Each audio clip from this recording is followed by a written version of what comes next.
Hello guys, hello. This is for Capricorn.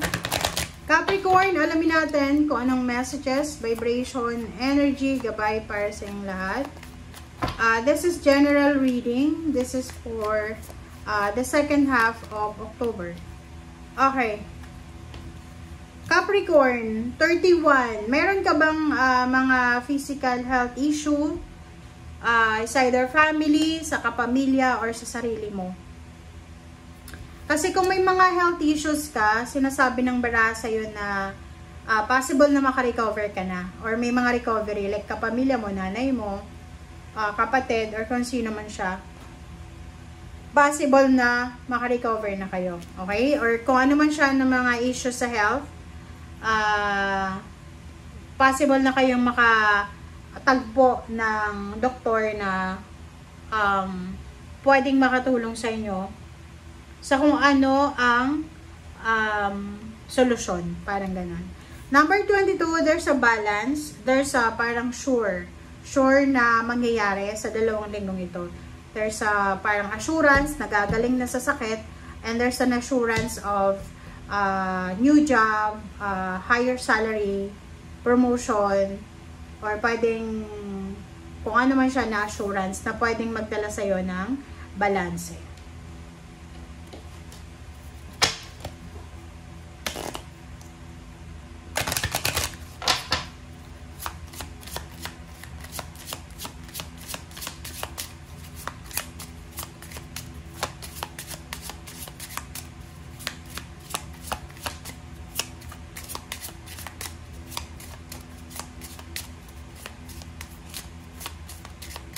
Okay, Capricorn.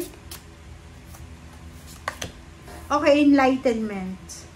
So, sinasabi ng bara sa'yo, doon sa mga Capricorn, plus merong manifestation dito. Manifest.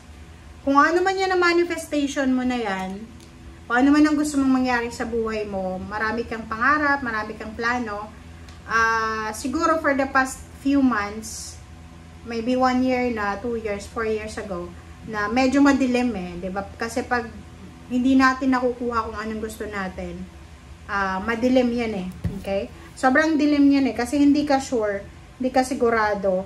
But dito sinasabi ng official person na there's an assurance So, pwedeng may sure winning, assurance ka na matatanggap sa 2 linggong ito. So, elimination is near. So, kung halimbawa several months, several weeks ago na madilim sa paligid mo, yung parang feeling mo, hindi pumapabor sa yung sitwasyon, ang daming confusion, sa barang ito, sinasabi na huwag kang mag-alala na this 2 weeks ay merong clarity. Diba? May liwanag, mahahanap mo yung liwanag, yung kalma.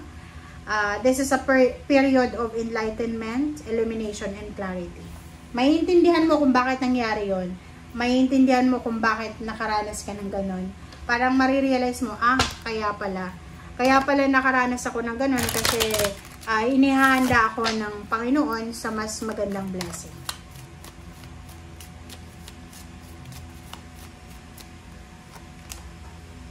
Okay, fairness. Diba? Alam mo, nakaranas ka ng unfairness. Pwedeng nakaranas ka ng problema. Like, hindi unfair. Injustice, parang napagbintangan ka or nagawan ka ng masama. Dito sinasabi na yung sitwasyon ay posibleng maayos na siya. So, magiging maayos, magiging balanse, klaro. Halimbawa, napagbintangan ka, pwedeng lumabas ang katotohanan sa linggong ito na hindi naman ikaw yung may gumawa.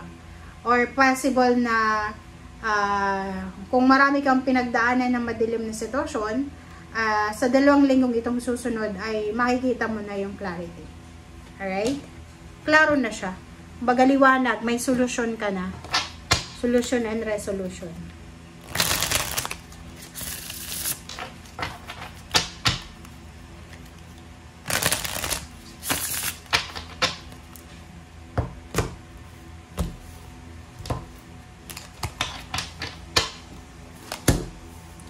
Okay, Page of Swords and 10 of Swords. Wow.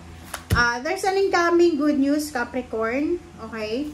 So, kung makikita mo dito, naghihintay ka So, maybe you're waiting for a job offer, for a travel, waiting for result, like outcome. Pwedeng nag-apply ka ng trabaho. And now, sinasabi ng barahan na tapos na yung paghihintay mo. Kasi maybe there's incoming news, incoming confirmation sa hinihintay mo eh. So, if you're waiting for a baby, pregnancy, or pwedeng naghihintay ka na, anong tawag dyan? Naghihintay ka ng pera, naghihintay ka ng promotion, salary increase, or trabaho, sinasabi ng baraha sa'yo dito na darating na siya. Matatapos na.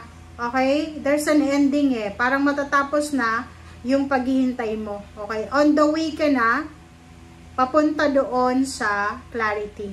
Kumbaga, sinasabi ng baraha sa'yo dito na etong balitang ito na makukuha mo sa linggong ito, eto na yung magtatapos doon sa paghihintay mo. Okay?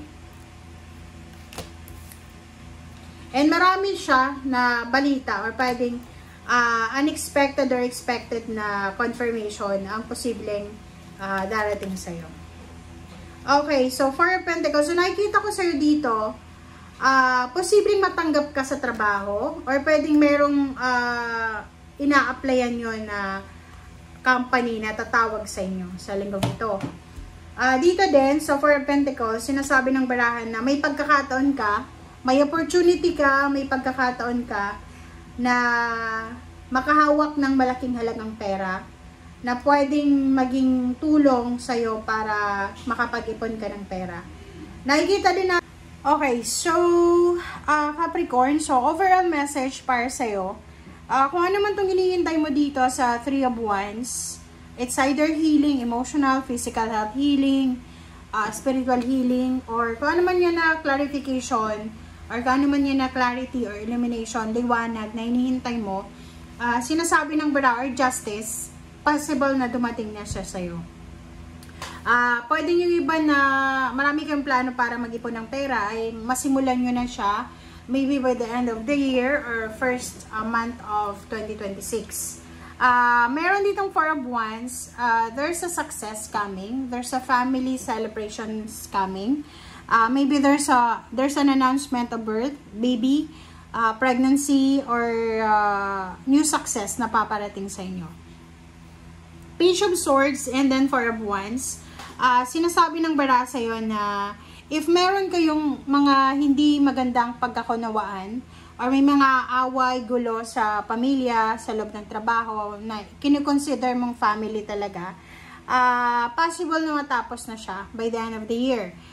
Second is about the withdrawal ng sarili mo, 'di ba? Yung halimbawa na wala ka ng oras, siguro marirealize mo sa last week ng October na hindi mo kailangan na sirain ang sarili mo para sa ibang tao. Like for example, maglagay ng grudges sa ibang tao na which is hindi naman affected yung ibang tao. Yung iba naman sa inyo, ihanda nyo yung sarili mo because there's an incoming job offer, new beginning, some pera, ng relationship, about money, and yun nga, makakapag-ipon ka. And kung ano man yan na hinihintay mo ay parating na siya para sa'yo. Okay? Bibigyan ka ng pagkakataon ng universe na makapag-decide. Bibigyan ka ng universe ng pagkakataon na masettle yung mga bagay-bagay na kailangan masettle in terms of money, relationship, plano sa buhay. And yung 10 of Swords dito, sinasabi ng baraha na you need to walk away. Yan nga. So, if ever na may mga toxicity, negativity sa paligid mo, na hindi siya makakatulong sa'yo para sa progress mo, or sa relationship mo, or sa plano mo, you need to walk away. Okay? And, sa iba sa inyo dyan na naghihintay kayo ng salary increase in higher position, gusto nyo mag-relocate, gusto nyo mag-travel, sinasabi ng barahan na on the way ka na papunta doon. And yung iba na, halimbawa, may kaso ka na pagbintangan ka, or may kapamilya ka na galing sa kulungan, sinasabi ng barahan na posibleng papabor sa inyo yung hustisya, mababawi nyo kung anong nawala sa inyo. Illumination is near. So, sinasabi ng baraha sa'yo na kung ano man ang pagbabago na dumating sa buhay mo sa ngayon, like for example, kung ano man to na changes, wag mong kontrahin ha. Kasi, itong changes na to, ang enlightenment talaga, pag pumasok yan or awakening sa buhay ng isang tao, ng isang pamilya, pag kinontra nyo yan, mas lalong masisira yung diskarte nyo sa buhay. So, as much as possible, kung ano man tong magbago or magbabago sa buhay nyo na parating, tanggapin mo siya. Okay? Acceptance ang kailangan nyo dito and patience. Okay? Thank you guys for watching and see you again. Bye!